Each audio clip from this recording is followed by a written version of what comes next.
Good evening. I've asked for this television time tonight to make public a plan for peace that can end the war in Vietnam.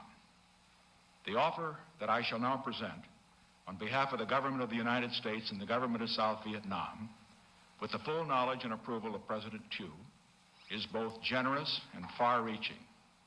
It is a plan to end the war now. It includes an offer to withdraw all American forces within 6 months of an agreement. Its acceptance would mean the speedy return of all the prisoners of war to their homes.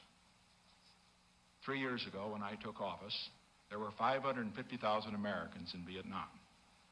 The number killed in action was running as high as 300 a week. There were no plans to bring any Americans home, and the only thing that had been settled in Paris was the shape of the conference table. I immediately moved to fulfill a pledge I had made to the American people, to bring about a peace that could last, not only for the United States, but for the long-suffering people of Southeast Asia. There were two honorable paths open to us. The path of negotiation was and is the path we prefer, but it takes two to negotiate.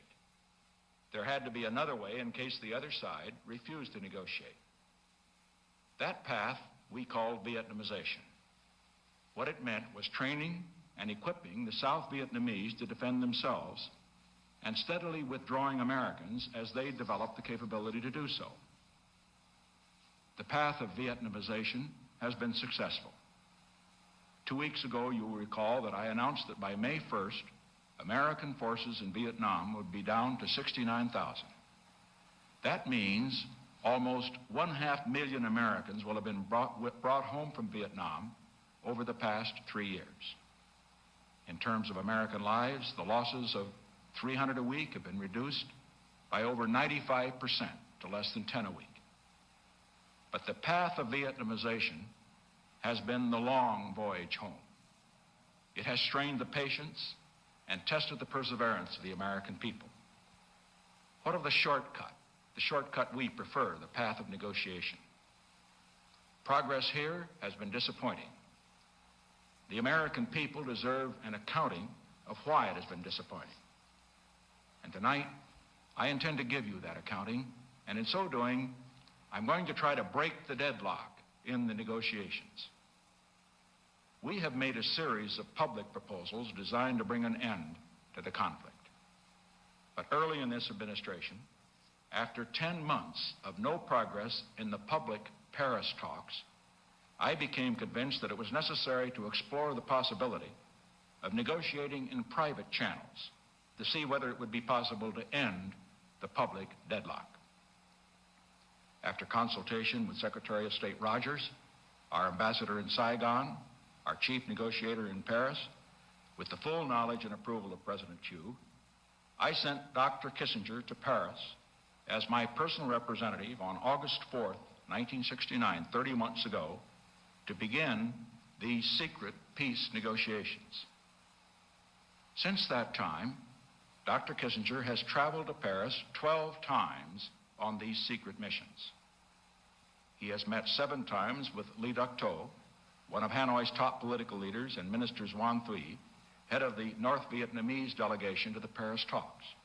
And he's met with Minister Xuan Thuy 5 times alone. I would like, incidentally, to take this opportunity to thank President Pompidou of France for his personal assistance in helping to make the arrangements for these secret talks. Now, this is why I initiated these private negotiations. Privately, both sides can be more flexible in offering new approaches. And also, private discussions allow both sides to talk frankly, to take positions free from the pressure of public debate. In seeking peace in Vietnam, with so many lives at stake, I felt we could not afford to let any opportunity go by, private or public, to negotiate a settlement. As I have stated on a number of occasions, I was prepared, and I remain prepared, to explore any avenue, public or private, to speed negotiations to end the war. For 30 months, Whenever Secretary Rogers, Dr. Kissinger, or I were asked about secret negotiations, we would only say we were pursuing every possible channel in our search for peace. There was never a leak because we were determined not to jeopardize the secret negotiations. Until recently, this course showed signs of yielding some progress. Now, however, it is my judgment that the purposes of peace will best be served by bringing out publicly the proposals we have been making in private. Nothing is served by silence when the other side exploits our good faith to divide America and to avoid the conference table. And nothing is served by silence when it misleads some Americans into accusing their own government of failing to do what it has already done. And nothing is served by silence when it enables the other side to imply possible solutions publicly that it has already flatly rejected privately. The time has come to lay the record of our secret negotiations on the table. Just as secret negotiations can sometimes break a public deadlock, public disclosure may help to break a secret deadlock. Some Americans who believed what the North Vietnamese led them to believe have charged that the United States has not pursued negotiations intensively. As the record that I now will disclose will show, just the opposite is true. Questions have been raised as to why we have not proposed a deadline for the withdrawal of all American forces in exchange for a ceasefire and the return of prisoners of war. Why we have not discussed the 7-point proposal made by the Viet Cong last July in Paris. Why we have not submitted a new plan of our own to move the negotiations off dead center. As the private record will show, we've taken all these steps and more, and have been flatly rejected or ignored by the other side.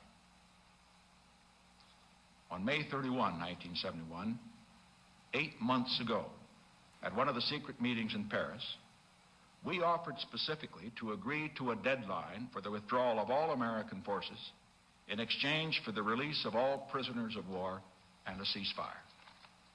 At the next private meeting on June 26th, the North Vietnamese rejected our offer. They privately proposed instead their own 9-point plan, which insisted that we overthrow the government of South Vietnam. 5 days later, on July 1st, the enemy publicly presented a different package of proposals, the 7-point Viet Cong plan. That posed a dilemma.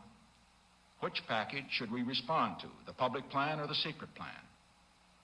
On July 12, at another private meeting in Paris, Dr. Kissinger put that question to the North Vietnamese directly. They said we should deal with their 9-point secret plan because it covered all of Indochina, including Laos and Cambodia, while the Viet Cong 7-point proposal was limited to Vietnam. And so that's what we did. But we went even beyond that, dealing with some of the points in the public plan that were not covered in the secret plan. On August 16, at another private meeting, we went further. We offered the complete withdrawal of U.S. and Allied forces within 9 months after an agreement on an overall settlement. On September 13, the North Vietnamese rejected that proposal. They continued to insist that we overthrow the South Vietnamese government. Now, what has been the result of these private efforts? For months, the North Vietnamese have been berating us at the public sessions for not responding to their side's publicly presented 7-point plan. The truth is that we did respond to the enemy's plan in the manner they wanted to respond, secretly. In full possession of our complete response, the North Vietnamese publicly denounced us for not having responded at all. They induced many Americans in the press and the Congress into echoing their propaganda. Americans who could not know they were being falsely used by the enemy to stir up divisiveness in this country. I decided in October that we should make another attempt to break the deadlock. I consulted with President Thieu, who concurred fully in a new plan. On October 11, I sent a private communication to the North Vietnamese that contained new elements that could move negotiations forward. I urged a meeting on November 1st between Dr. Kissinger and Special Advisor Lee Duc-To or some other appropriate official from Hanoi. On October 25, the North Vietnamese agreed to meet, suggested November 20 as the time for meeting. On November 17, just 3 days before the scheduled meeting, they said Lee Duc-To was ill. We offered to meet as soon as he recovered, either with him or immediately with any other authorized leader who could come from Hanoi. 2 months have passed since they called off that meeting. The only reply to our plan has been an increase in troop infiltration from North Vietnam and communist military offensives in Laos and Cambodia. Our proposal for peace was answered by a step up in the war on their part. That is where matters stand today. We are being asked publicly to respond to proposals that we answered and in some respects accepted months ago in private. We are being asked publicly to set a terminal date for our withdrawals when we've already offered one in private. And the most comprehensive peace plan of this conflict lies ignored in a secret channel while the enemy tries again for military victory.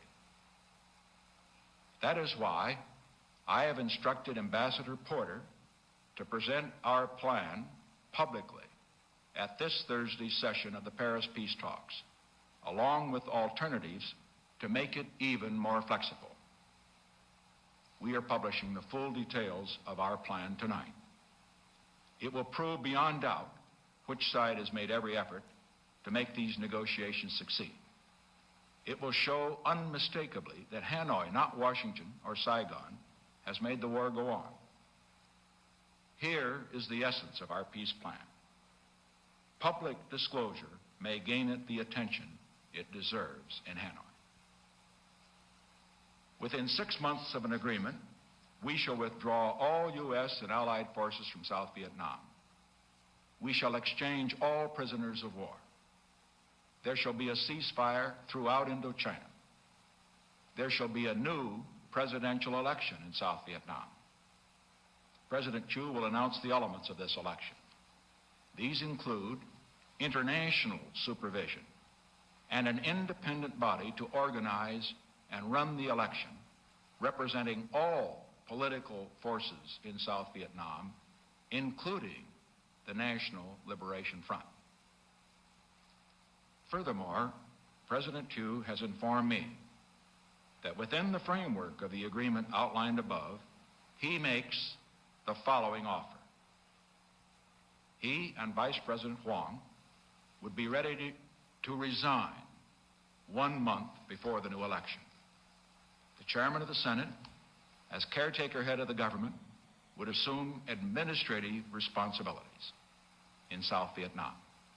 But the election would be the sole responsibility of the independent election body I have just described. There are several other proposals in our new peace plan. For example, as we offered privately on July 26th of last year, we remain prepared to undertake a major reconstruction program throughout Indochina, including North Vietnam, to help all these people recover from the ravages of a generation of war. We will pursue any approach that will speed negotiations. We are ready to negotiate the plan I have outlined tonight and conclude a comprehensive agreement on all military and political issues. Because some parts of this agreement could prove more difficult to negotiate than others, we would be willing to begin implementing certain military aspects while negotiations continue on the implementation of other issues, just as we suggested in our private proposal in October. Or, as we proposed last May, we remain willing to settle only the military issues and leave the political issues to the Vietnamese alone.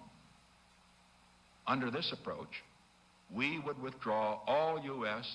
and Allied forces within 6 months in exchange for an Indochina ceasefire and the release of all prisoners. The choice is up to the enemy. This is a settlement offer which is fair to North Vietnam and fair to South Vietnam. It deserves the light of public scrutiny by these nations and by other nations throughout the world. And it deserves the united support of the American people. We made the substance of this generous offer privately over 3 months ago. It has not been rejected, but it has been ignored. I reiterate that peace offer tonight. It can no longer be ignored. The only thing this plan does not do is to join our enemy to overthrow our ally, which the United States of America will never do. If the enemy wants peace, it will have to recognize the important difference between settlement and surrender. This has been a long and agonizing struggle, but it is difficult to see how anyone, regardless of his past position on the war, could now say that we have not gone the extra mile in offering a settlement that is fair to everybody concerned. By the steadiness of our withdrawal of troops, America has proved its resolution to end our involvement in the war. By our readiness to act in the spirit of conciliation, America has proved its desire to be involved in the building of a permanent peace throughout Indochina. We are ready to negotiate peace immediately.